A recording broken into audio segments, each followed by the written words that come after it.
starting to get dizzy again. You've been hurrying, that's what it is. You know you're not supposed to hurry. Things are going around and around. I think it's my inner ear. That's what makes me dizzy, my inner ear. Don't know why we have to take a walk before breakfast anyhow. It keeps us regular, Miss Tripp says. If it wasn't for my back and my appendix, I'd be out of that home in a flash. Appendix, Mrs. Gross, flash. Well, have it out if it's exploding. Have it out. We'll be late for breakfast. How late is it getting to be? 10 up. Oh. Out for your morning walk, huh? We'll be late for breakfast. Here, let me help you. You get lighter every year, Mrs. Hammer. Take your filthy hands off me, Flatfoot. I hate cops. Now, Mrs. Hammer, you've been reading those detective stories again. Now, come on, will you? Don't push me, Mr. Cherry. Don't push me. I can't keep up with my feet.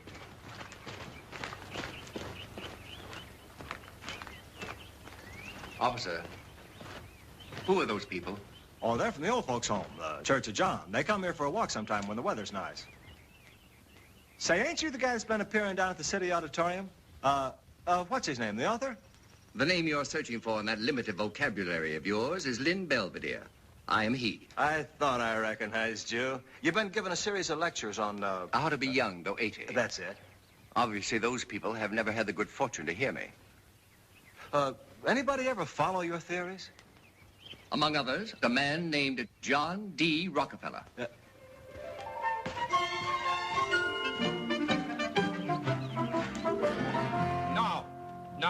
No.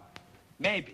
Tell them to be careful with the briefcase. It's got my heart medicine in there. I'm going to need it. No reporters, I said. Mr. Belvedere only gives interviews when he comes in, not when he's leaving. What good does it do to say Mr. Belvedere was here? Get me a taxi and some cold tablets. I think I'm going to sneeze. I have nothing to do with it. I only work for the lecture bureau. Kindly stop pursuing me. Hold it a second.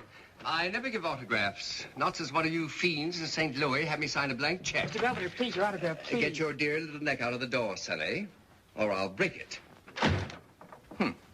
It's the Daily Gazette. They want to quote something nice about that fair city. This is a wonderful place. I shall never forget my visit to this beautiful city, whatever the name of it is. He says it's a wonderful place. You never forget the name of the city. Bag, I'll need it. Whatever. Oh, very well, Mr. Belvedere. Anything you say. We aim to please. Our motto is service. Is there anything else I can do for you? Yes. Stop licking my hand. 22 cities, 12 more were through the tour. Before you feed your ulcers, there's something I want you to find out for me. How does one get into an old age home? Just guessing, I'd say by getting to be 80. It would help a great deal, Emmett, if you remember that while we're on this tour, I make the amusing remarks. Ain't I got enough to do already as your advanced man? Make the hotel reservations, line up the publicity, hire the auditoriums, watch the box office, get plane tickets, and all day long my stomach keeps biting me. Now you want me to find out how people get into an old age home. Why? The idea of being old before my time intrigues me. I'm beginning to wonder if there's any point in living to be 80. Okay, let's get started. Let's get this show on the road. Minneapolis is done without you long enough. And that plane is not going to wait forever. They don't come down once you get up there. You know that. Plane service nowadays, they leave right on the schedule. And we must get started in time enough to make.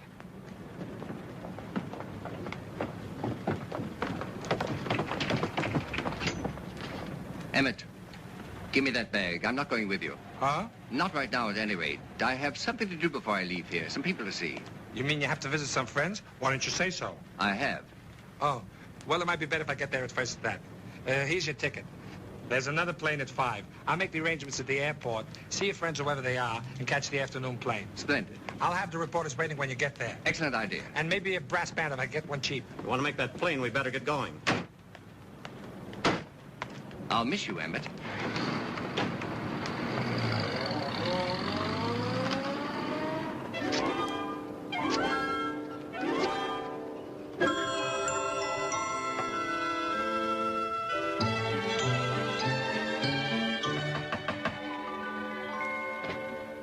Yes. Good morning, madam. Good morning. I have been making inquiries. I'm told that this is the residence of His Reverence Bishop Daniels. Yes, it is. I'm informed that the bishop is in charge of the old age home, the Church of John. Yes. I'd like to see him about being admitted to the home. Oh, yes. The bishop is expecting you. Come in. Come in. He got your letter. He is? He is what? Expecting me. Oh, yes. Come in. Come in. Don't stand there letting all the heat out. Thank you.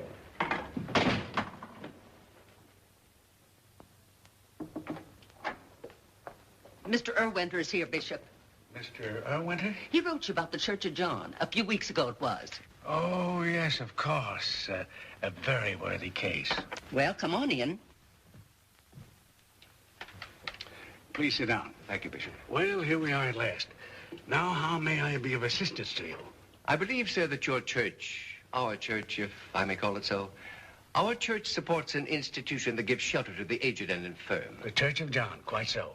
I should like to enter that institution. We haven't been accepting any new applications recently. A very poor parish, I'm afraid. But in your case, we might make an exception. I'm an exceptional person. Naturally, I realize that my comparative youth makes the request an odd one. Why you old codgers try to keep up the pretense of being young, I don't quite understand. The women are the worst. We had an old lady here not long ago, a very deserving case, 82 years old. But she kept insisting that she was only 47. Even when I explained that we absolutely do not take in anyone under 70, she wouldn't admit her right age. I had to turn her away finally. You mean a man under 70 would not be admitted either? Absolutely not. But we don't have to worry about that in your case. We have your birth certificate, and it's been checked. You are the Mr. Erwinter that wrote this. I am indeed. Born here, credit to the community, record excellent, etc. According to your birth certificate, you were born January 5th, 1874. That makes you... 77 years old. 77? Going on 78. Why, it doesn't seem possible. I have led a wholesome, active life. Mens sana in corpore sano.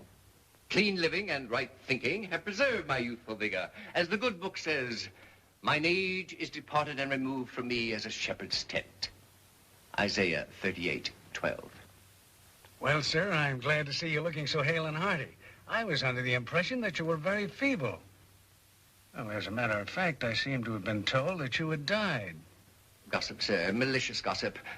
I overslept one morning. Well, I'd better call Reverend Watson and prepare him for you. He's the minister at the Church of John. Oh, thank you. You don't mind if I take back my birth certificate? I have a difficult time convincing people I'm 77. This will make it official. Of course. Hello, Emily. Get me the Church of John, please. I'll tell them at the home that you're coming over today, if that is your wish. Thank you. New Testament, Timothy 3:1 and 7. If a man desire the office of a bishop, he desireth good work. You are a student of the Bible, Mr. Erwinter. Yes, my son, since my earliest youth. I consider the Bible the fountainhead of English literature. The immortal purity of its verses a source of constant inspiration. Perhaps you agree?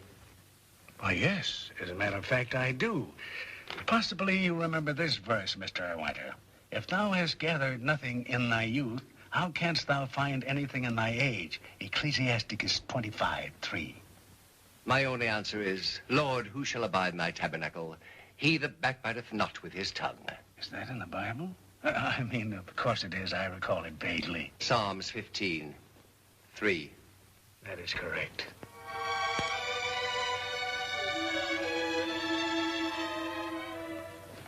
Time for your pills, Mr. Beebe. I don't want any pills. All that walking back and forth. Where are the others? Inside, still eating lunch. They take longer every day. Somebody ought to get Mr. Cherry a set of teeth. I wish we could afford it. Are you all right, Mr. Beebe? I'm waiting for spring. Every day I look for spring, but it doesn't come. I like green things. Well, never mind. Someday we'll have a wonderful garden with green grass and pretty flowers. Flowers won't grow here. The whole place is old. Even the ground is old. You ought to be ashamed to run an old dump. Sometimes I am ashamed, but there isn't much I can do about it. How are you feeling this afternoon? Well, my appendix is acting up again. Don't tell me it's gas. It's my appendix. Ought to come out. Now, Mrs. Hammer, you know that isn't true. We had the doctor in for you, and do you remember what he gave you? He gave her a look. He gave you some pills for your stomach. He said it was all your imagination. And now, how is Miss Hoadley? Hoadley's all right. Hoadley's a good girl. She's been drinking again. You've been drinking, Miss Hoadley. She knows it. You ought to do something about her. She's on church property and you can't keep her sober. Nobody's got a right to be that happy. We mustn't let Reverend Watson see her like this. We have to find out where she hides her whiskey. Mr. Beebe, will you run in the kitchen and get some ammonia? I'll get it for you, Miss Tripp. I'll rush and get it. Thank you.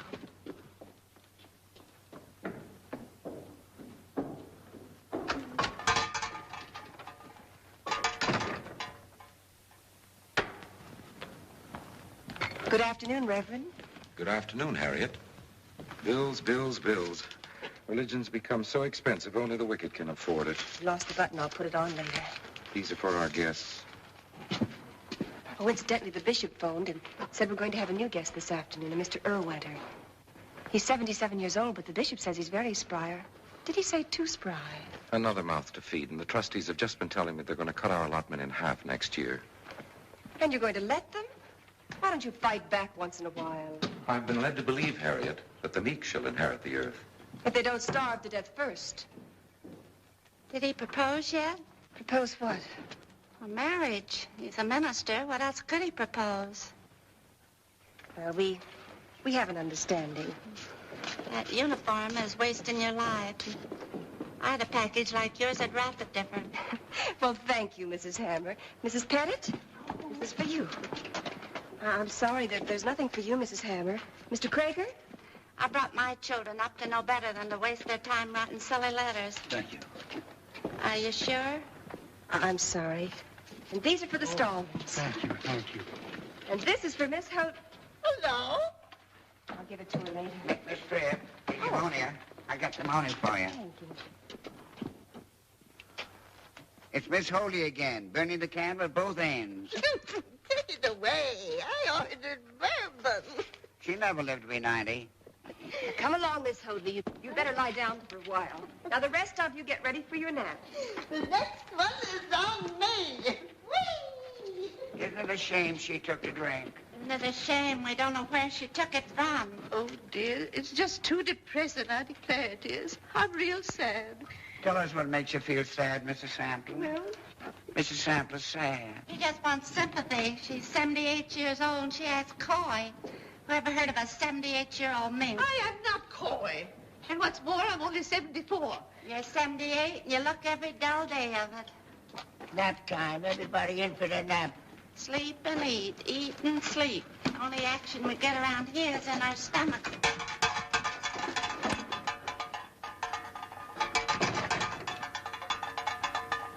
Who is it? Anybody expecting a visitor? Nobody from our family. I'll run and tell Miss Tripp. Miss Tripp, company.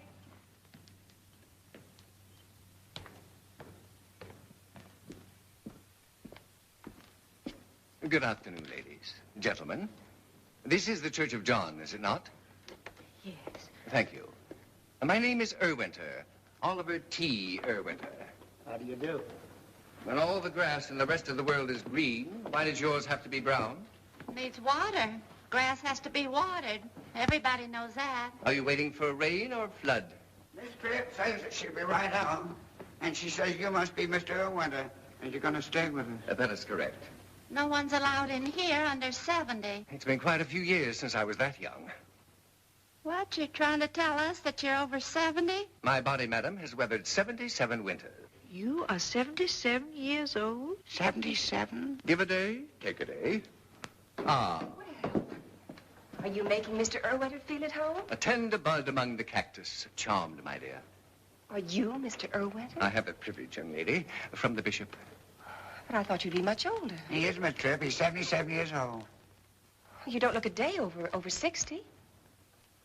Some people have said I don't look a bit over 45. But no matter. In order to allay any doubts in your mind, I have brought my birth certificate. Oh, but you mustn't think that we doubt you. It's just that you look so young and strong. Very young. Very strong. Well, I'd better introduce you to Reverend Watson. You like him. He's very enjoyable to talk to. I could stand a few giggles. This way, please.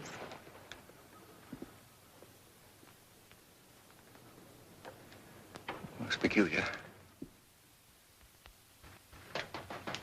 Come in. Reverend, this is Mr. Erwinter, the man the bishop sent over. The bishop asked me to convey his regards to you. Thank you, but there must be some mistake. We've been waiting for your father. It may be a long wait. Father died in 1900. Naughty not, we used to call it. I'm the last of the Irwinters. But the bishop said you were 77. I don't like to think you doubt the bishop. Oh, no, I don't. I mean, that is... Well, you don't look 77. Careful, please. It's as old as I am. Oh. It's amazing. I thought you were about 45. I don't know what it is, but your face looks very familiar to me, Mr. Irwinter. You remind me of someone. I have a very ordinary face. It's only my eyes that reveal my amazing intelligence. You must have lived a very healthy, wholesome life. I have lived exactly as I chose to live. I've always done what it suited me to do when it pleased me to do it. That, as a matter of fact, is why I'm here. All in all, I'm a monument to what I'm afraid you would consider irresponsible living. No mystery? I'm afraid so. It began some years ago, if you are interested. At the age of 30, I had developed a substantial pot around my middle and was engaged to a very proper and very boring young lady named Amanda Newbery. This, mind you, in spite of the fact that I had displayed my genius by reading Schopenhauer at the age of 7. Well, a great many people can read at the age of 7. German? To continue, my days of wandering apparently were over. I was, to put it baldly, in a rut. One fine spring day, I took a good look at myself, and an even better look at Amanda Newbery, then promptly climbed out of the nearest window to search the world for the true joy of living. And you found it? It is everywhere and available to all. From that to this, I've dedicated my life to making others happy, no matter how much they object. I'll do it for you also, Miss Tripp. I'll teach you how to live. I could use a few pointers. May I? Oh, yes. If you'll excuse me, I believe I shall take a stroll around the grounds before dinner.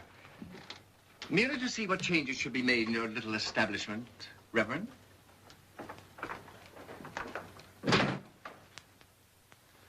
I'm afraid he's going to be a disrupting influence. Well, maybe it'll do us all good. Things have been so quiet, I have to dust Mr. Beebe every morning. I wish we had some excitement around here. Well, I have a sermon to write. I won't take any more of your time, Harriet. You know, one of these days I might take Mr. Irwinter's advice and climb out the nearest window to search for the true joy of living. This Miss Sampler. How do you do? And those are Stammer twins over there. Yes. And that's Miss Hanman. And this Miss Pettit. And over there, that's Mr. Krieger. How are you? Hello. That's Mrs. Grote. Oh, she's asleep. Miss Hoadley isn't here at the moment. She passed out. And you, sir? Well, That's Mr. Beebe. He's next to the oldest. He used to work in an insurance company. I worked for the same concern for 45 years. A splendid record. But you see, when you're 65, you have to resign. They give you a policy free, though. It doesn't cost you a cent. And when I die, I'll have a wonderful funeral, and it's all free. Doesn't cost you a cent. I want everybody to come riding the big black cars. You're invited too, Mr. Irwinter. Thank you, Mr. Beebe. I hope it won't be for many years. Oh, it won't be long now. I don't have any interest in life. Well, the doctor said he'd die if he didn't get an interest in life. I've tried. I'm just not interested. It's too bad, too. We're buddies. I didn't get your name, sir. Oh, this is Mr. Cherry. He's only 71. Glad to know you, boy. Mr. Cherry's pretty famous in our town for his stamp collection. I'd like to see it. It isn't here. I couldn't keep it here. I gave it to the public library. Do you know anything about stamps, Mr. Irwinter? Philately, my dear sir? You are no doubt familiar with the famous 5-cent gold centennial. Oh, that's the most beautiful stamp ever made. I designed it. I thought it was designed by a man named Belvedere. One of my best pupils. He talks like he knows everything there is to know. I do. How is your appendix, Mrs. Hammer? What? What did you say? You weren't listening, or you'd have heard what I said. Sin, sin. The whole world's gone crazy with sin. Why, we saw a woman sitting in the park with her legs crossed, and you could see right up to her knees. I told Cherry, I said, Cherry, don't you look at that woman. Didn't I, Cherry? Yeah, that was yesterday. Didn't I, Cherry? Didn't I tell you not to look? Those are your exact words, Mrs. Gross. Did you look, Mr. Cherry? I don't know why all these modern women poke out in front the way they do. It wasn't like that in my day. Must be something new, Mrs. Gross. Thank goodness you're sensible, Miss Tripp. You let all the others poke out. You go on being sensible. I told you it's that uniform. I have a very nice uniform. A uniform makes a woman look very clean. And that's all.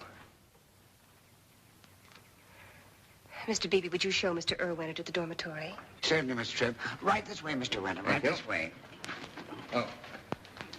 No, I got it. Boys, please, please. We're very happy to have you with us, Mr. Erwenter. It'll make a nice change. You have no idea how much of a change it will make.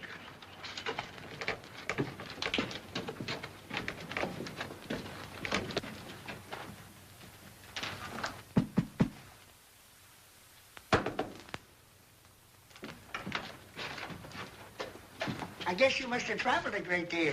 I never had the opportunity myself. Mr. Cherry worked as a clerk for shipping concern, and he used to sit at the desk and beam about the places his firm sent things to. Yes, I've done practically everything. I spent 2 years in Italy as a glassblower. I grew grapes on the shores of the Mediterranean. I've sailed before the mast, and I've herded cattle. I've been in jail in the old days. I even traded slaves. And never for money, however, just for laughs. Harriet, Up and down, back and forth, year in and year out. I've done everything and been everywhere. But never before in my life have I encountered a piece of meat like this. Too rare? Rare? Madam, I have seen animals hurt worse than this get up and walk away. Huh. What a fascinating life you must have had. Your tenses leave much to be desired. My life is not over, and my adventures, I assure you, will continue. Harriet, What is it, Reverend? I've forgotten. Mr. Erwenter's been in Africa. What were you doing there? Diamond hunting, madam.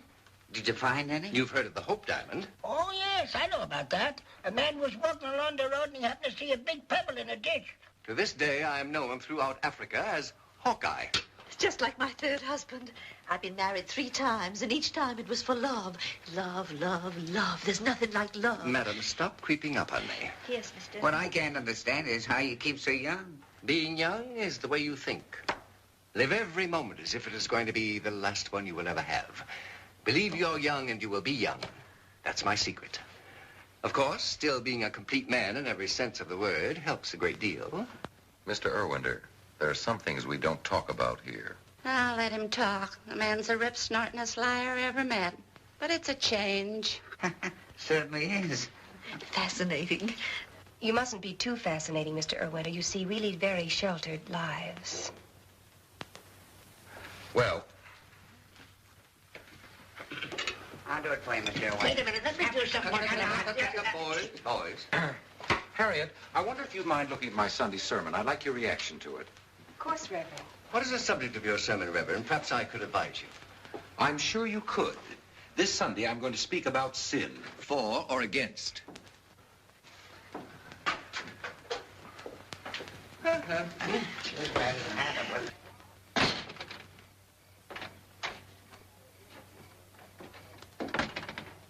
Charles, your temper is showing. I don't know how that man got to be 77 without somebody killing him. He doesn't mean any harm. I like him. I like everybody. I like you, for instance. I'm very glad. I don't really mean to. You're wearing perfume. And a new dress. Nice. You usually wear uniforms. So I've noticed. I mean, uniforms always look so clean. And that's all. Hmm? Don't you like my new dress? Don't I look pretty in it? Very pretty? Thank you, Reverend Watson. I must be putting on weight. All my collars are choking me lately. Are you naturally this dull, or are you just making a special effort for my benefit? I don't know. I mean, what did I say? Nothing. That's my complaint. If I left it to you, the nearest I'd ever get to romance is listening to Mrs. Sampler talk about her 3 husbands. Yes, I might as well face the fact that ministers are different. I have the same feelings as any other man. No comment. I was under the impression that you and I, that is, I thought that we had an understanding. The understanding seems to be that I'm to live in a bottle until you get ready to take me out. Now you're being unfair. I've told you my position. This is my first parish. My whole future in the church depends on making a success here. Well, I'm not talking about the church. I'm talking about us. How can I think about, well, marriage when these people need better food, medical attention? Even the beds are disgraceful. I'm doing the best I can, and it isn't good enough. Maybe I'm not good enough. I have to find out before I can think about, before I can think about anything else. You know, I think I know why your collars are getting tight. There's too much stuffing in your shirt.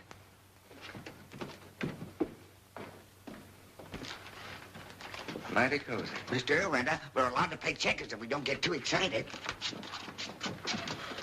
In many ways, this promises to be the most difficult task I've ever attempted. Oh, I won't play too hard. I remember the games Lao Chin Po and I used to play. Lao Chin Po, 112 years old and younger looking than even I. Where was that, Mr. Winter? In Tibet. Ah, Lao Chin Po there was a great man, a great man. I remember our talks together about the secret of youth. He spoke English? I speak Chinese. And then one day, Eureka! We found it. And together we drank each other's health of the greatest gift ever bestowed on mankind, the youth potion of Twingsty. Foreign devils, worshippers of heathen idols.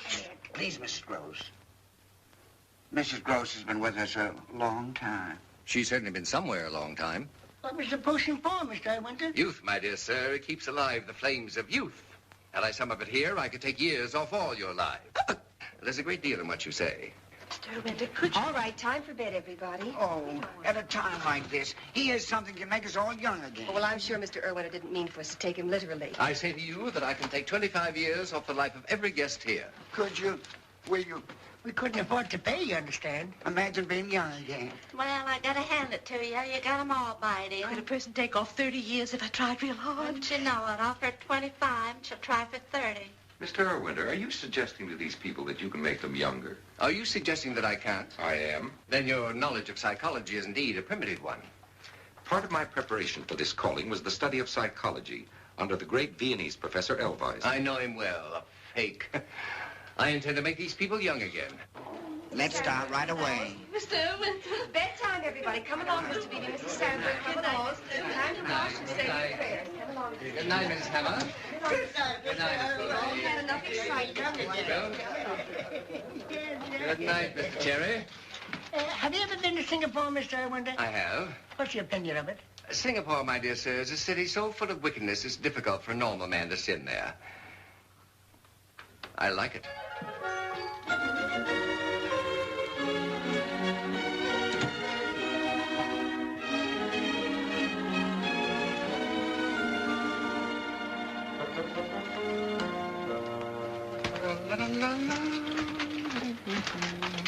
Ask him. What? Ask him. Oh. Lao Chin Po. What? I just said Lao Chin Po. I think that's a very nice name, Lao Chin Po. You were his friend. You invented it together. What? Potion of Twingsty, that is. How did you become friends? Well, I saved his life, you know. What does it look like? You can't fool around with the kind of mountain goats they have in Tibet. I don't care who you are. Is it a powder or is it a liquid? He had some crazy Chinese notion that he could get a baby goat and bring it up himself. He said he'd always wanted a kid of his own. Do you carry it with you? What? The potion. No, I'm out of it at the moment. Oh. I sent to Tibet for some about 6 weeks ago. Well, when was the last time you checked at the post office? About a week ago. Well, I'll bet it's there. I'll bet it's there right now. I'll drop down there in a few days and see if anything's in from Tibet. A few days. Maybe tomorrow. No hurry. No hurry. Not for you, but for us. By George, I will go tomorrow. No sense putting it off, is there? Huh? You two shouldn't be out here dressed like that. Well, I'm not sleepy. And you? Why, you're not even in your pajamas. You get ready for bed. Only if you promise to come and tuck me in. I can't sleep unless I'm tucked in. It's wonderful what that stuff's done for you. Now, you get right to bed before you turn that cough into pneumonia.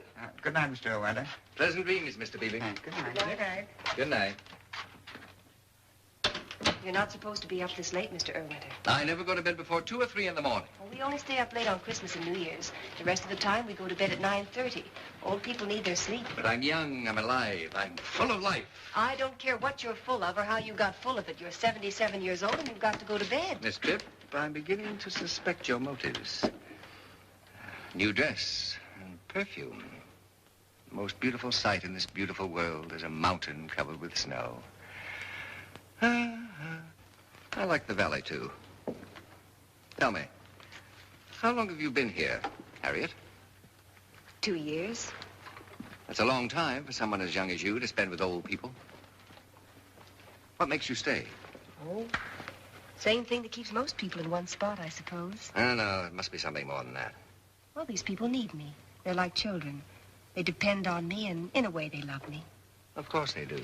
The old always depend on youth. But life is passing you by. Look, it's close to 10 o'clock now. 9 o'clock is gone. We can never bring it back and live it over. What have you done with the thousands of moments in the past 2 years? You've let them slip away. Why? Reverend Watson? Mr. Erwetter, I don't know you. I've never seen you before today, and I have no intention of examining my feelings with you. Why not? It's time you examined them with someone. Come now. Sit down.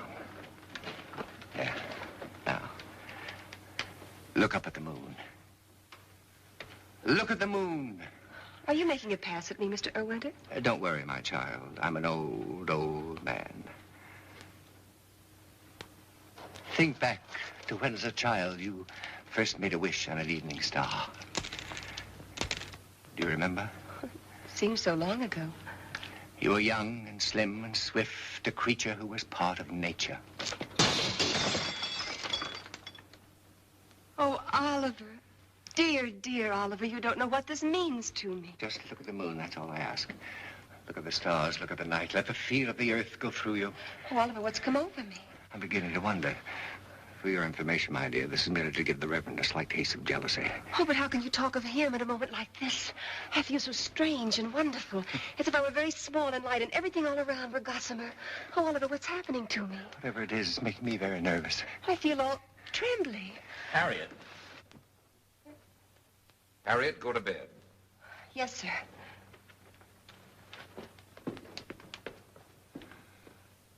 On nights like this, I find myself wishing I was 70 again.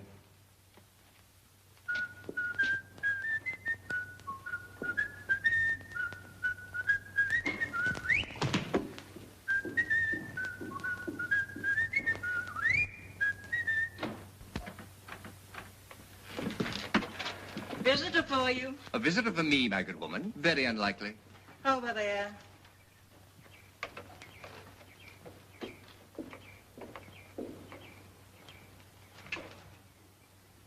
I've been with the Acme Lecture Bureau 14 years. I had hair when I started and ideals. I was full of ideals, and I could eat anything. How did you find me? Since then, I've handled all kinds of tours. A Hopi Indian with 4 brains, a trained seal who could play the anvil chorus and the tuba underwater. Once I even toured with an English novelist who kept telling him in Texas they could stand improvement. Thought I'd seen every kind of trouble there was. You're new. Let's go outside. What a sight it was. 500 irate citizens of Minneapolis, all yelling for their money back. I tell you what they called me, only I don't use that kind of language. Is this a conversation or a monologue?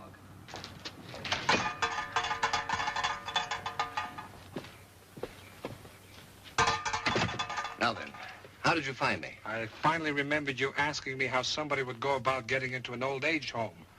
The rest was deduction and a few questions. I hear you're 77 years old, and your name is Erwetter. Why? I plan to bring these people back to life. Right now, they're living in a world of dreams.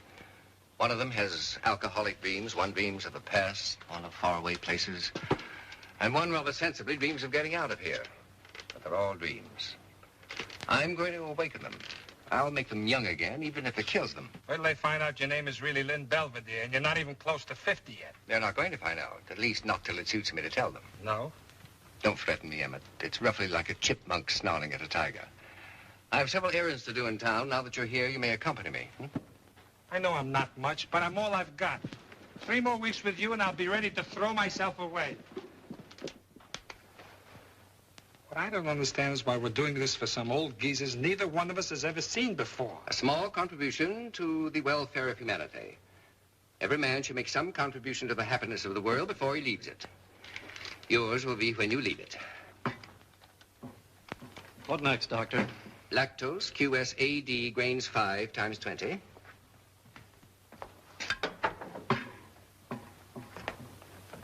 Thank you. That will be all. That'll be all, but that's only sugar, salt, and baking powder. It's a placebo. Placebo. Well, it's still nothing. As a medicine, it'll have no effect whatever. That, my dear sir, is your opinion. These are the Tibet stamps. Ah, yes. Thank you. Thank you.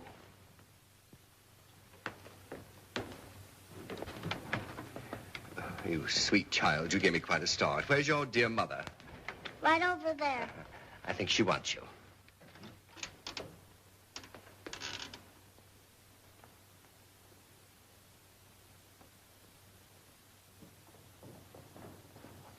Did you find out which one? Yep, it's a little short guy with glasses. Here he is now. Have you got a match? What'd you say? You got a match? Oh, I think so. Yeah, here we are. Thanks. I'll light it later. Good morning.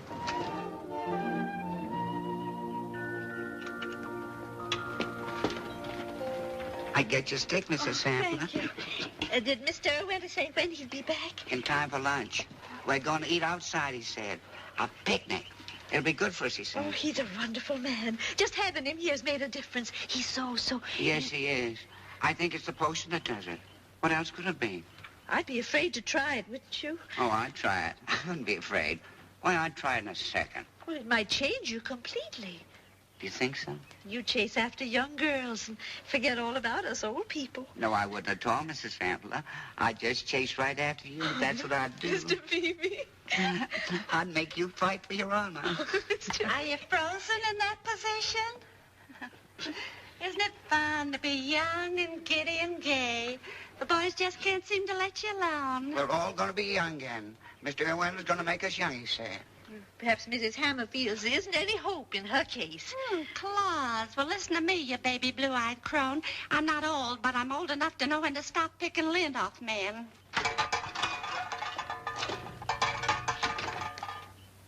Oh, it's only Reverend Watson.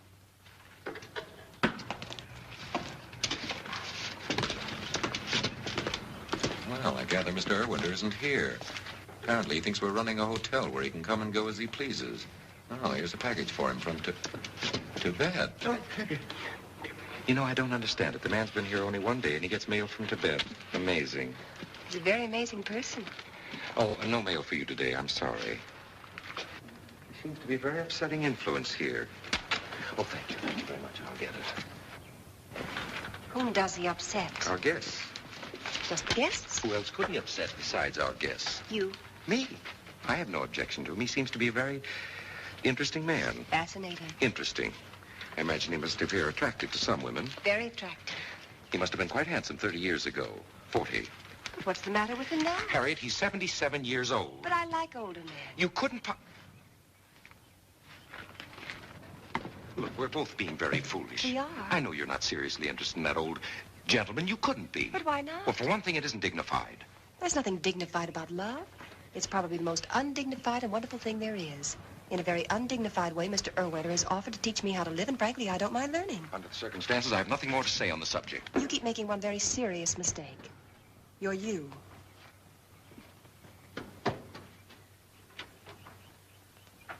There's not much mail today. One for the Stammer twins. Mrs. Sampler. Mr. Krieger. Thank you so much. And Mrs. No, I'm sorry. There's nothing for you. Mrs. Pettit. Miss Tripp. Yes? I mean, Miss Tripp. That package, that's a very nice package. It's for Mr. Irwinter. From Tibet? Yes. I have a few chores I want you to do for me this evening, Emmett. Be here at 10. What shall I tell Minneapolis? They're still waiting for your lecture. They got the auditorium already. What shall I tell them to do with it? Oh, Mr. Irwin's back. Good. Well, how are we? When are we going to the picnic, Mr. Irwin? Just as soon as you're ready. Came this morning, the mailman brought a little big bag. Yes, I know. I know. Yes, we'll discuss Mr. Irwinter, Yes, Reverend. I'd like to speak to you. Of course, Reverend. Mr. Irwinter, what about that packing? History shall be made tonight. Hi there, Toots. A little chat, Reverend? What could be more delightful?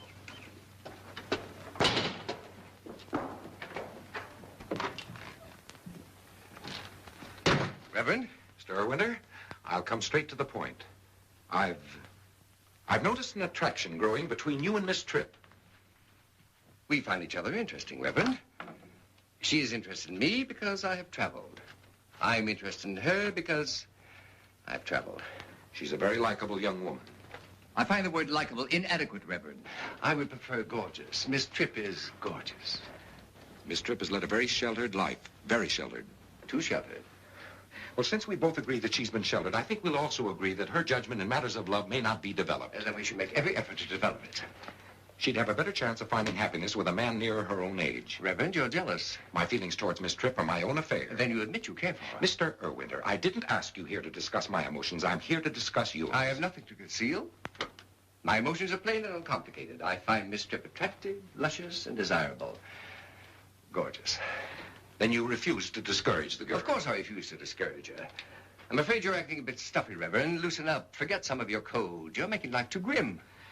Thank you for your advice, Mr. Erwinder. Not at all, Reverend. Anytime at all. Anytime at all.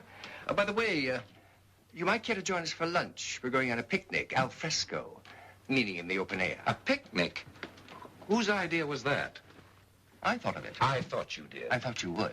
Don't you think you might have asked my permission? I never ask anyone's permission to do anything. They might say no. And then they'd be embarrassed. Why? Because I do it anyway. You don't want to join us, do you? No, thank you. I have a wedding to perform. Have fun.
Charming, Mrs. Sampler, charming.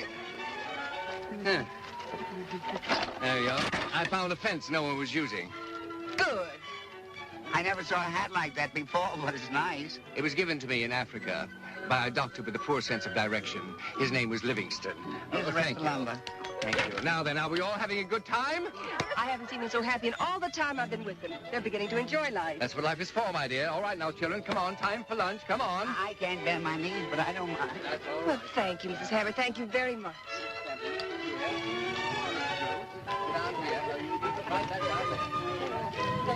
Come on, Miss Tripp. Here we are. Mrs. Hammer. That's it. Make it snappy, Mrs. Hammer. There we are. Mr. Erwinder, you're the guest of honor. Thank you, ladies and gentlemen.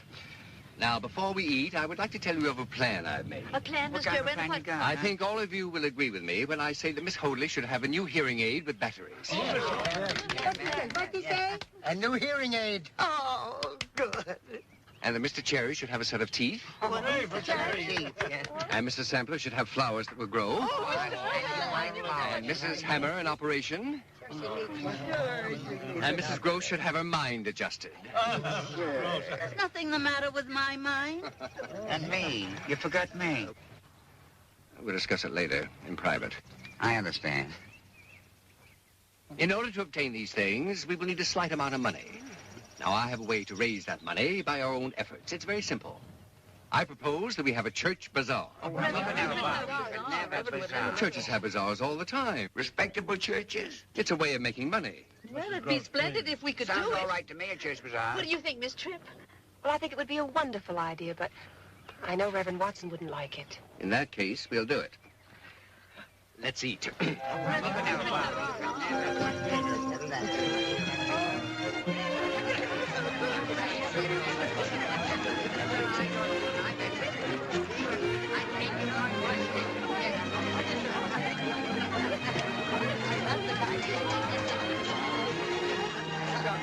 I was taken by surprise by a pair of roguish eyes. Very sweet, Mrs. Sampler, but that's another song.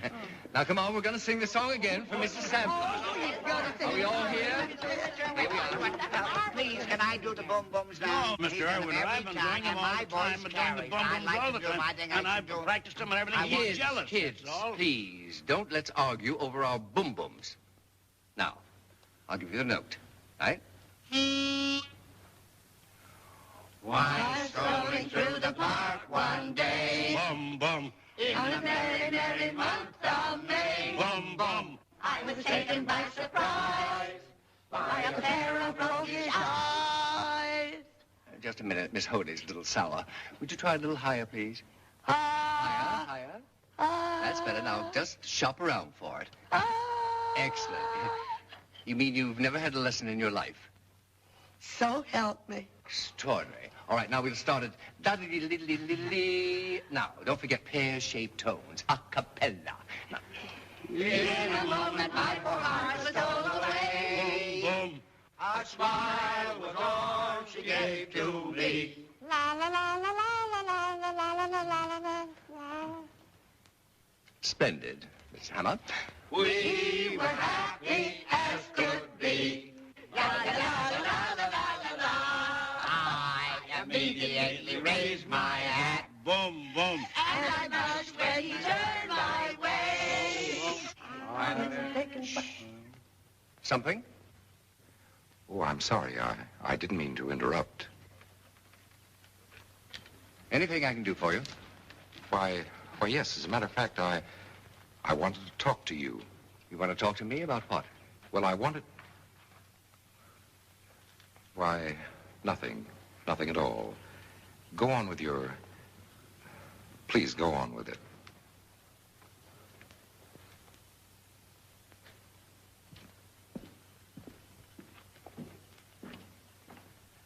Now, we'll do the last 4 bars, huh? I never shall forget the moment that we met while strolling through the park one day. A smile was all she gave to me. La la la la la la la la la la.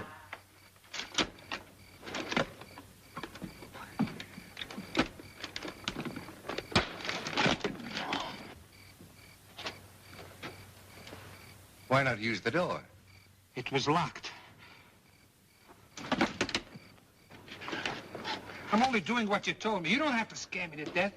If you only knew what I've been through all afternoon with the New York office. Don't confide me, Emmett. I have other things to think about. I prepared a list of things I want done before sunrise. The little chores I mentioned. What kind of chores? To help these people help themselves, I've suggested that they give a bazaar, a church social, at which the guests will be encouraged to play bingo, a sort of legal shell game. We take a percentage. We do not. Our part in this is to make this dismal garden look attractive. The list I've given you enumerates the various articles we will need. You want me to buy all this stuff? There's no time left for that. I want it done tonight. Everything on the list can be found in the neighborhood. The croquet set you'll find on the lawn at the hospital down the street. You mean I'm supposed to steal all this stuff? I'm sure the people of this community would not mind donating to such a worthy cause if they'd thought of it. We're merely thinking of it first. All right. But if I do this, do you promise to come to Minneapolis? I do. When? When I get ready. For the last time, my good man, your dog is not here. Some idiot looking for a stray dog. Mr. Irwin, here's a package from Tibet. Miss Tripp left it for you, and I found it on your night table. He wasn't snooping, Mr. Irwinter. I just happened to see it and clear across the room. Sure enough, it's from Tibet, all right. The stamp is perfect. Lots of green. I had one like it myself in my collection. Really? Then perhaps you'd like this one, too. Oh. Consider it yours. But the address is written in English. He must have had somebody do it for him. That's not his writing.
Well, well, well. Gentlemen, I presume the both of you are opportunists. How about the package? Whiskey and the potion of the pigsty. Let's lose a weekend, gentlemen. Here. Why, they look like vitamin tablets. Bombs, Mr. Beebe, bombs. Here. My goodness, I'm nervous. This is my first time. Go ahead. All right, well. Go ahead. No, I don't think I better. Don't be afraid to take one. They can't harm you. Look. Like candy. Well, don't waste them. Don't waste them. Well, I'll try one to see what they're like, I hope.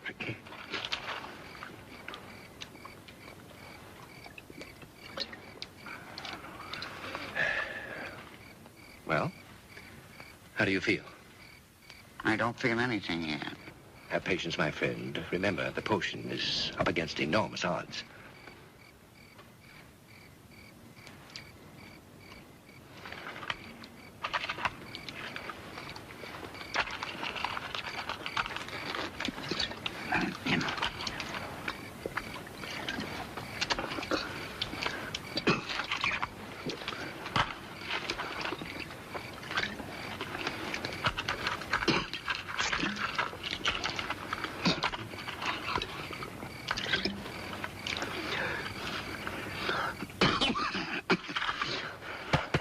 That's enough now. No more? No. Oh. Let's say dirty words. Why? For the fun of it. All right, say something. All right, I will. Go on.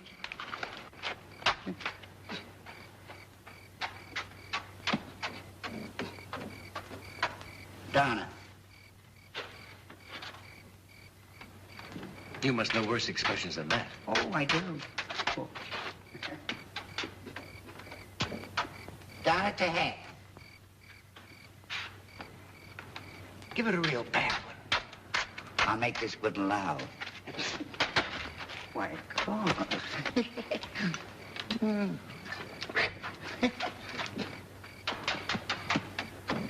Donna to heck and back again. Go to bed. All of you. Oh. Oh.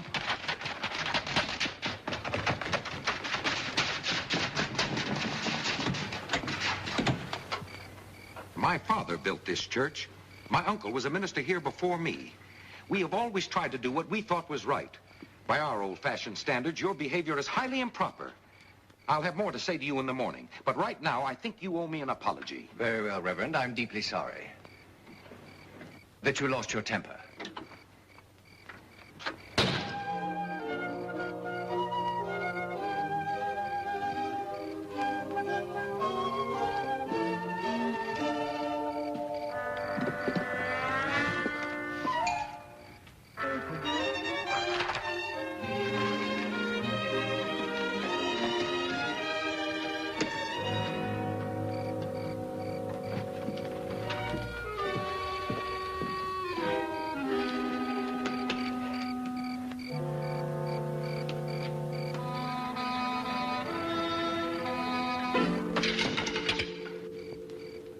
What are you doing?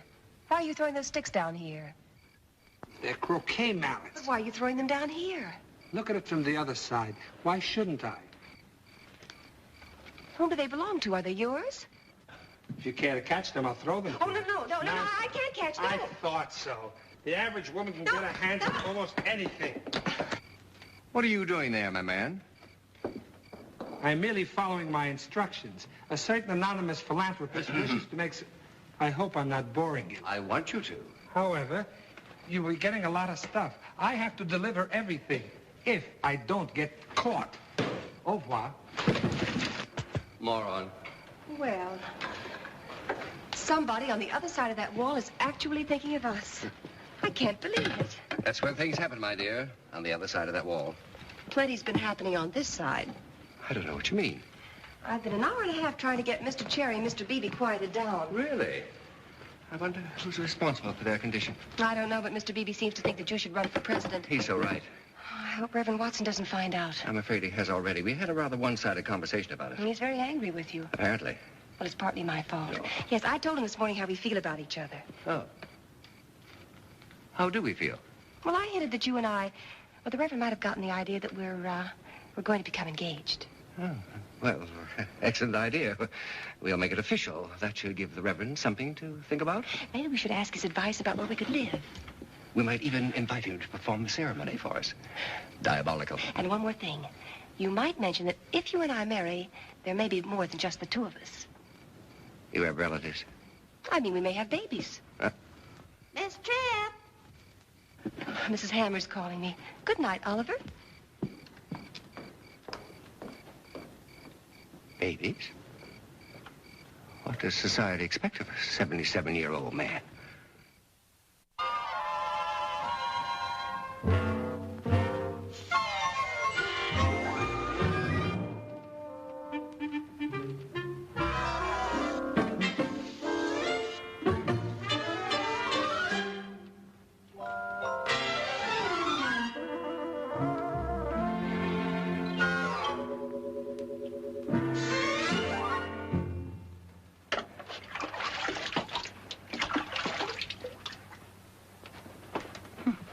I've been shaving a good 55 years. I never knew I was doing it wrong before. I save 10 minutes a day shaving. In 55 years, that amounts to 163 days, 8 hours, and 10 minutes. Not counting leap years. I don't know how you think of all those things. Imagination, Mr. Cherry. Learn to use your imagination. Look. I've clean. My dear sir, anything is possible with imagination. You, for instance, are interested in Africa. Yeah. Why not go there? Plan a safari, gun bearers, pack bearers, etc. Over the desert sands with eyes akimbo. Into the dark interior with gun and camera. Up the Zambezi, Mr. Cherry. That's your motto. Mr. Irwin, here's a note that came from your messenger brought it, sir. Thank you. Yes.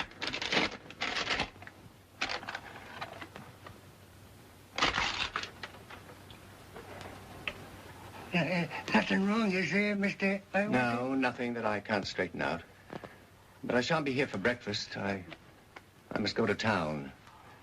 Would you be kind enough to offer my apologies? Oh, yes, Mr. Irwin. Thank you.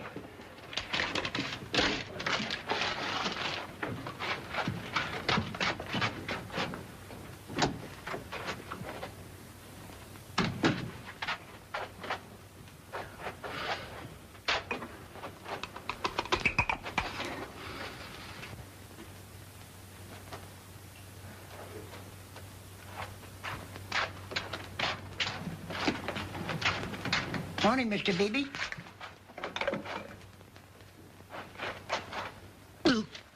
Got the hiccups or something? It's Yogi. Mr. Irwin has showed me. I don't get the idea of it. I'm contemplating my navel. Why, something matter with it? Mr. Irwin has said it's good for what ails you. They do it in India, on the Ganges and places like that. I don't know why exactly. Maybe they got different navels from us. How do you feel this morning? Oh, I feel younger now, too. About 60. I'm trying to work my way down to 50. I feel like 50 right now. Mr. Irwin just said I'd feel that way a couple of years at least. He went out early. He had something to do in town. Yeah, I had a talk with him while he was shaving. Go to Africa, Mr. Sherry. That's what he said. You want to see Africa, you go there. And I'm going. How many gun bears do you think I'll need? Well, I'll take it now. I will. I've been planning it all out. I arrive in Cape Town in March and push right into the dark interior. With gun and camera, up to Zambezi. Must give you quite an interest in life to think about things like that. You ought to get a new interest in life yourself. I wonder if Mrs. Sampler is up yet.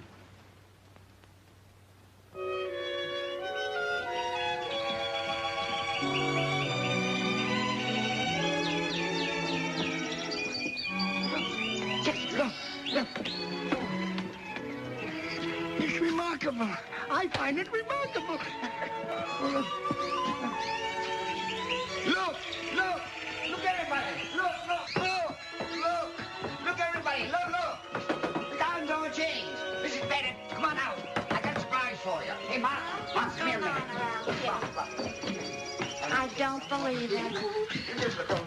I'm looking right at it, and I don't believe it. What happened? That crazy Irwinner must have done it. Mr. Krieger, that Mr. Irwin, he just gave us a wonderful surprise. Everything is younger. I feel alive head to toe. They must be going to move us out. No, it's for us. We're all young. Here's a game of croquet set right over waiting for us. Let's play a little game of croquet. A short day before breakfast should be invigorating. I feel as wide as a tiger cub, just like a whippersnapper. You do look younger, Mr. Beebe. It's just the way he said. You look 25 years younger. So do you. We both look younger. You wait and see. I'm going to court Mrs. Sample this morning. You can court her, too. We'll make it a triangle. If I had my teeth, I'd bite her. Sure, go ahead. You see what decency can do for a place? It cleans it up and makes it shine.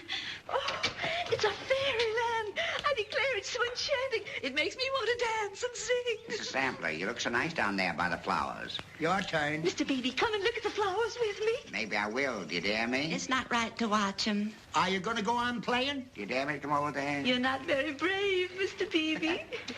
Forget me, you little rascal. You can't get away from me. Come back. You're not going to play? He's playing. They just changed the game, that's all. Hey, you wait for me, you little prick. I'm going to get you now. Wait for me. You got me.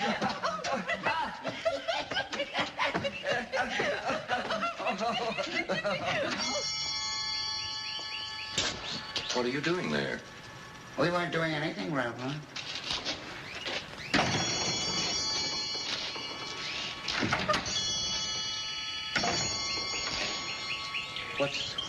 What's happened here? Where did this furniture come from? Who put all those flowers there? Where did all these things come from? We don't know, Reverend. They were all here when we came up this morning. Yeah, doesn't everything look nice, Reverend? Yes, very nice. Someone's gone to a lot of trouble. But I'd feel better if I knew where it all came from. You, all of you, you all look different today. We're getting younger. I must admit you look younger. Much younger. We feel better, Reverend. Thanks to Mr. Irwinner. What's that? What's all that bunting? Oh, that's for the bazaar. The bazaar. Mrs. Gross is wrong, of course. Not exactly, Reverend. You're in for it now. That crazy Irwinner put up posters all over yesterday saying where the bazaar is. Well, where is it? It's here, tomorrow. But we can't have a bazaar, anything like a bazaar. Not without the bishop's permission. What's he mumbling? He says we can't have the bazaar, I told you. Oh, tell him I made cake. Rum cake. That's right, Reverend. She made cake. I made marmalade. Miss Hanmer baked some cookies. And Mrs. Pettit is going to raffle off her quilt. And the men are going to build booths. And Miss Tripp is out now getting all the food for it. Oh, we worked very hard. We all did. I see. You realize, of course, the bishop is against bazaars. Reverend, does that mean that we can't have it? Well, I wish there was some way, but there doesn't seem to be. I wish it were possible. I really do. That's all right, Reverend. We don't mind. We didn't really expect we'd be able to do it. Well, if I thought I could get the bishop to agree, I'd ask him. Well, we don't need to have a bazaar, Reverend. No? I think you do. I don't know how I'm going to talk him into it, but I'll try. You will, Reverend? I'll get him to agree somehow. What'd he say? He says he'll help us. Good. Tell him I'll get him a drink. Where's Mr. Irwinner? I want to thank him for all he's done. He's not here. That's a He had to go in town. And he went into town again. Oh, how's your appendix this morning, Mrs. Hammer? There's nothing the matter with my appendix. Just a little gas. Oh. Why, Miss Hoadley, you're sober. Too much going on around here. I don't want to miss anything. You all look so happy. It makes me happy just to see you. It's nice to see you this way. There must be something wrong with this. I thought I heard him say something pleasant. She's so different. Everything seems so young. Yeah.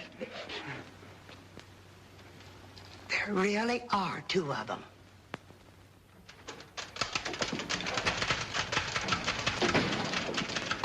Anything new in court? Just some guy caught swiping a rubber plant from Holmes Mortuary. Friendly Credit Funerals. Any story in it? The guy's a whack. Said he stole it for a friend of his named Belvedere to make some old folks happy. Just some screwball idea for swiping a rubber plant. What was the name of the friend? I think he said Belvedere. Lynn Belvedere, Flynn Belvedere, something like that.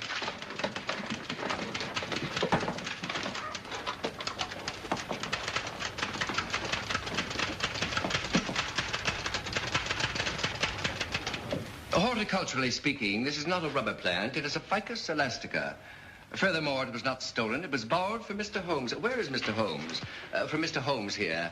And has subsequently been purchased by me. Correct, Mr. Holmes? Thank you, Mr. Holmes. You may go.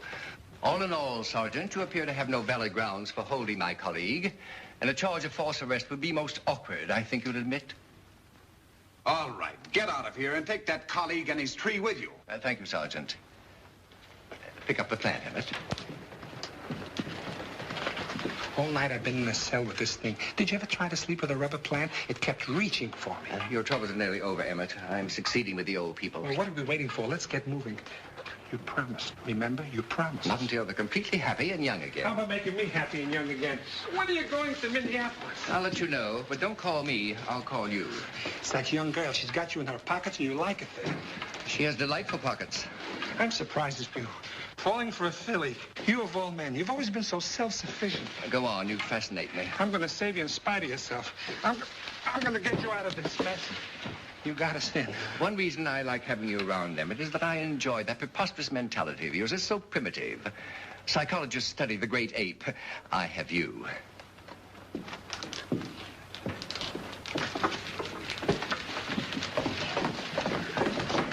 Hey, you, we want to talk to you. What's going on? Look, and what's why the a story? rubber?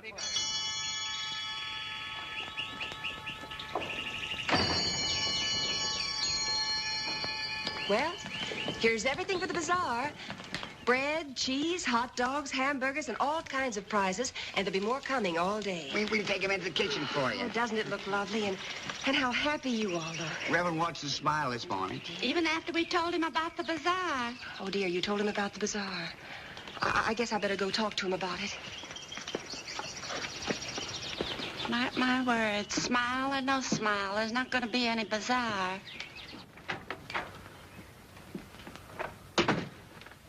I meant to tell you about the bazaar myself. We had no intention of doing it without your approval. I approve of it thoroughly. I only wish it had occurred to me. Oh, well, I just wanted to explain. Please don't go. I'm glad you came in. There's several things I wanted to tell you. I was wrong about Erwinter. When he first came here, I thought of him as a disturbing influence. But when I see what he's done for these people in just a few short days, I realize how badly I failed. But you've had so much to do, so much responsibility, and you've tried very hard. Yes, I've tried very hard, but I've failed. Which leaves me only one alternative. This letter here. It's addressed to the bishop. It's my letter of resignation. I've asked to be replaced here. But you can't do that. I must. For my own peace of mind, I haven't been able to give these people anything but the barest of necessities. That isn't enough. I now realize that. But to resign without any warning, without even discussing it. There's nothing to discuss. Mr. Lynn Belvedere, we want to ask you a couple of questions about How about Erwin? You got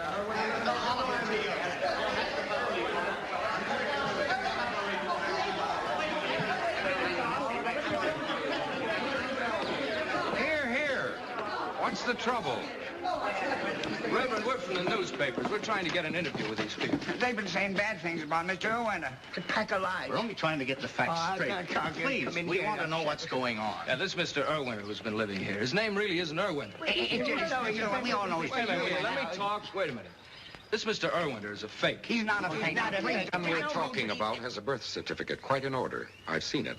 Oliver Erwinter. We checked on that. The real Oliver Erwinter died and was buried over a month ago. That's right. This man isn't 77. Take your hat off. This man isn't 77, and his name isn't Erwinter. It's Lynn Belvedere, the well-known writer. Here, take a look at this. It's Erwinter, Oliver T. Erwinter.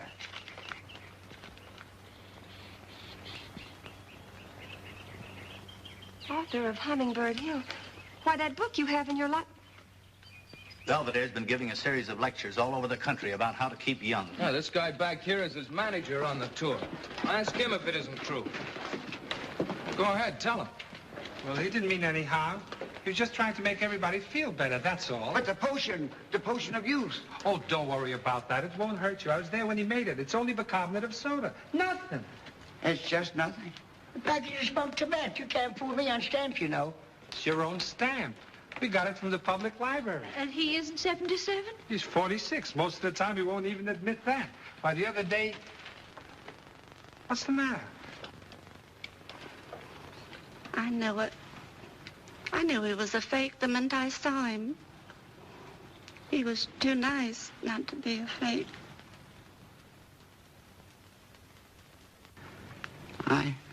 I don't feel so steady on my feet.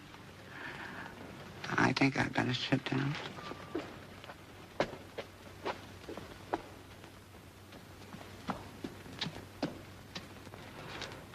I still don't believe it. I'll never believe it. But why did he do it? Wait a minute, everyone. Please don't go. Please stay. Mrs. Hammer, remember what he said about being young? Please. Miss Hoadley. Miss Hoadley, remember how happy you were. Please. I hope we haven't made you any trouble. Children don't enjoy finding out about Santa Claus. Well, have you any statement to make before we break this story, Reverend? No. I assume Mr. Belvedere is responsible for all these things. Well, in a way, it was his idea anyhow. The rubber plant is paid for, though, and you can keep it. And the rest of it? Well, the croquet set is from the St. Vincent Hospital. A Catholic hospital? That's right. The bird bath is in front of the college club. The flowers... How did you acquire these things? We borrowed them. You mean you took them? Stolen goods in our churchyard. Oh, we won't squeal. I'm sure this is the place. There it is. Oh, bird bath belongs to the college club. My awning. Sherwood arm's still on the deep white sun. Insult to anybody. That's my chair right down there. Let's get that chair there. How do you do?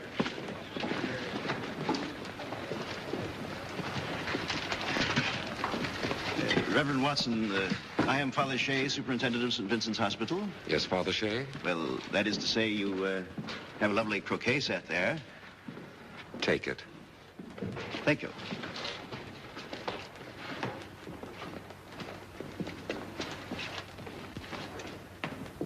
We are, boys. Take these two joints apart. Lift it off the hooks to back there. Be very careful you don't tear it. It's a very expensive awning. And when you get that on the truck, I want you to go in with all these parts. There's about 6 of them. 1, 2, 3, 4, 5. And there's 2 over here. Snap it up, boys.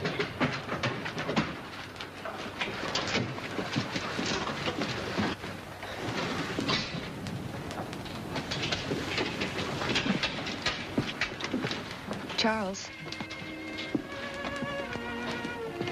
you knew who Irwinter was. You've known all along. I'm proud of you.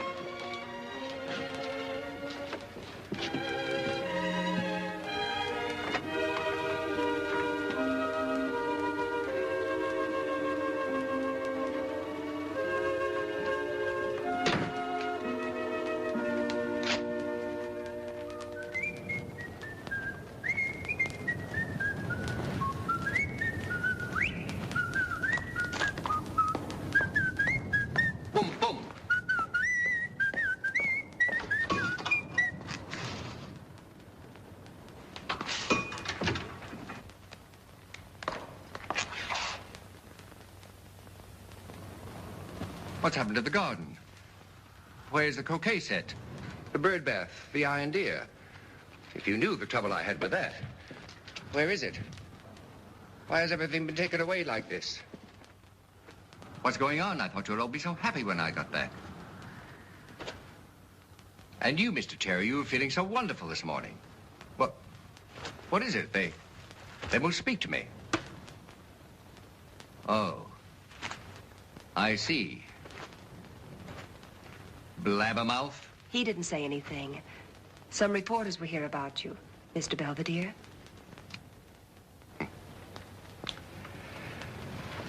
Well, perhaps I did encourage you to believe a few falsehoods, but I was trying to help you. I showed you a way of life. They can't take that away from you. You made us get all tired out. You've given up again. That's why you're tired. You've decided there's nothing to live for. You're a young man. I guess you think it's a good joke to make fun of us because we're old. But it isn't. You were our friend. The best thing that happened to us in a long time. But you're not our friend anymore. He wasn't making fun of you. He was trying to do something for you. You're just a nut. Nobody likes you anymore. Big old windbag, that's what you are. And to think, you reminded me of Jefferson Davis.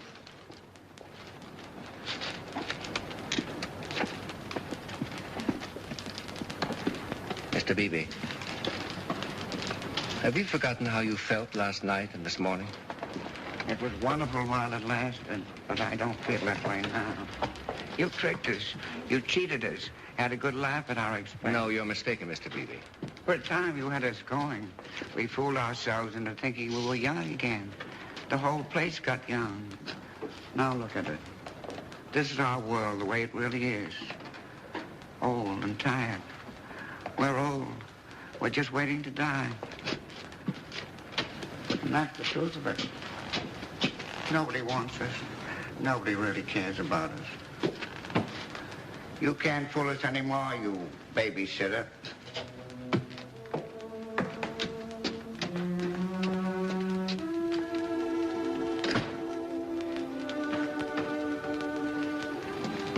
There's a train from Minneapolis. I got the tickets right here. We leave tomorrow. I'll bring a taxi the first thing in the morning. That's right, Emmett. Thank you. I'm glad I'm so tough. Otherwise, a thing like this might bother me. The way it is, I'm so tough it doesn't bother me at all. I'll see you in the morning.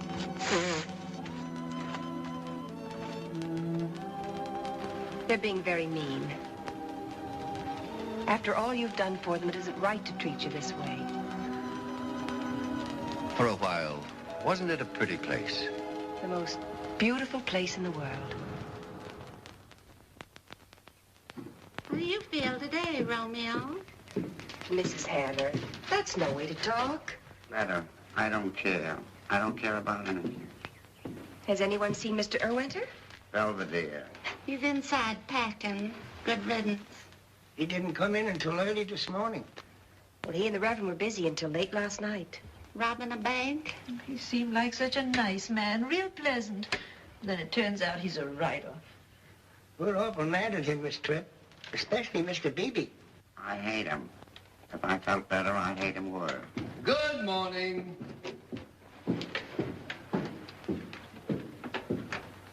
Good morning, everybody. Isn't anyone going to say good morning? I think I hear somebody calling me. I'd better go count the silver. Pardon me.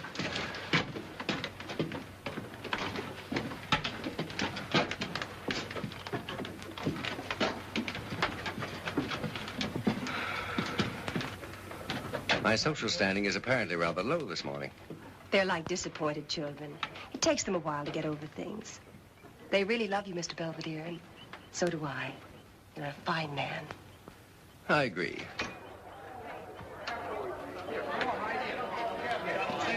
Bring that down and put that on over there. Where do you want me? Come on, right over here.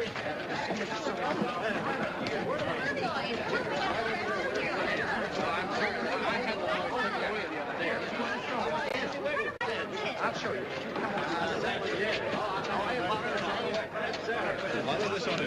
Oh, thank you, Father Shea. We appreciate your help. We clerics must stick together these days. What television is doing to us. What shall I do with this, Mr. Belvedere? Put it there by the tree. Just stand it on the bench. That's right. Now uncover it. Why, what? This is for the bazaar. You may find it useful. Will it be all right? Certainly. Any error it makes is on the side of the Lord. It's fixed.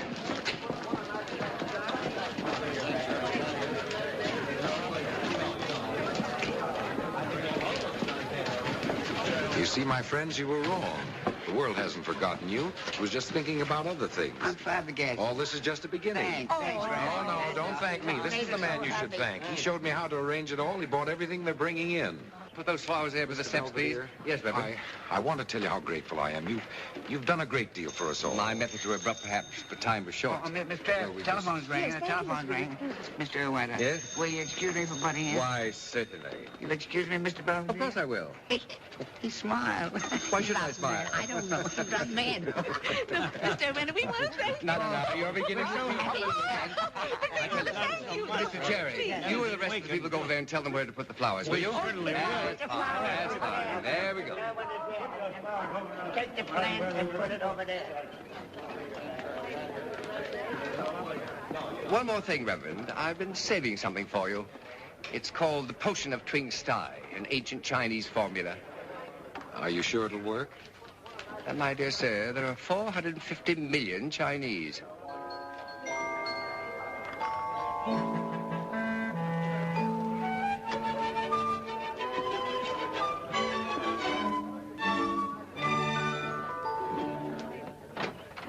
Harriet, stand up. Harriet, I love you. What? Stand up. I thought I heard you say You heard me say I love you, and I'll say it again. I love you. More. I love you. More. I love you more than anybody else in the world could possibly love you. You're getting there much more. If you want to stay up all night and look at the moon, I'll stay up with you. If you want to look at fishes in a brook, I'll look at them with you. If you want to get married, I'll marry you right now. That's not...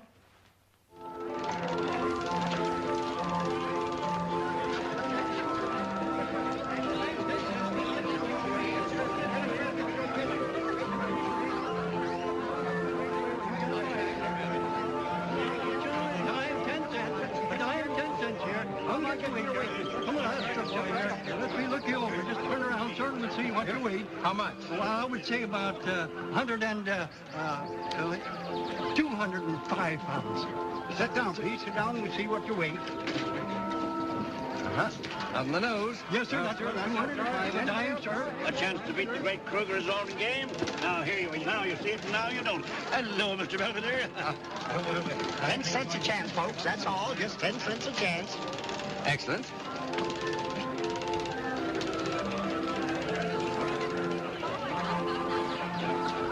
Well, Mrs. Hammer. My grandson. Well, how are you, big boy? Quiet, Belvedere. Well named. Excuse me just a minute. Have you popped the question yet? Mrs. Sampler has consented to become my beneficiary. Good. Can you introduce to run away from me? I'm going to open here. Mr. Belvedere, he tells us you're leaving. Yes, Reverend, I've accomplished my purpose. You see, these people's minds had tricked them into being old. Their eyes saw no beauty, their ears heard no music. They had forgotten how to taste and touch and enjoy the wonders of the world. Look at them now. Poetry. That's what it is, poetry. Is that why you did all this? Where have you been? On the moon? He's leaving. My friends, I came to find out if there was any point in living to a ripe old age. Now that I've seen it's well worthwhile, I can leave. You're leaving, Mr. Belvedere? Yes, my friend. Goodbye, Mr. Thank you, Mrs. Sampler. Goodbye. Bless you, sir. Don't forget the potion. Keep smiling, Mr. Cherry. Goodbye, Mr. Belvedere. Happy hearing, Miss Hoadley. Thank you, Mr. Belvedere. Goodbye. William, Ludwig, or vice versa. Belvedere, your grandmother's quite a character. We'll miss you, Mr. Belvedere. No, you won't. You'll be too full of mischief to think of me. Miss Tripp. Goodbye, Mr. Belvedere. Reverend.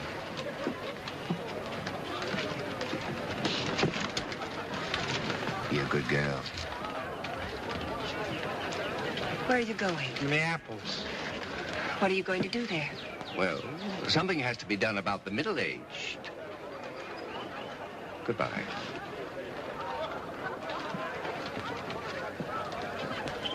Kind of gets you, don't it? When you stop and think of it, kind of gets you. In here, even you. I really think you're softening up. Nonsense, my dear fellow. And stop breathing on my carnation.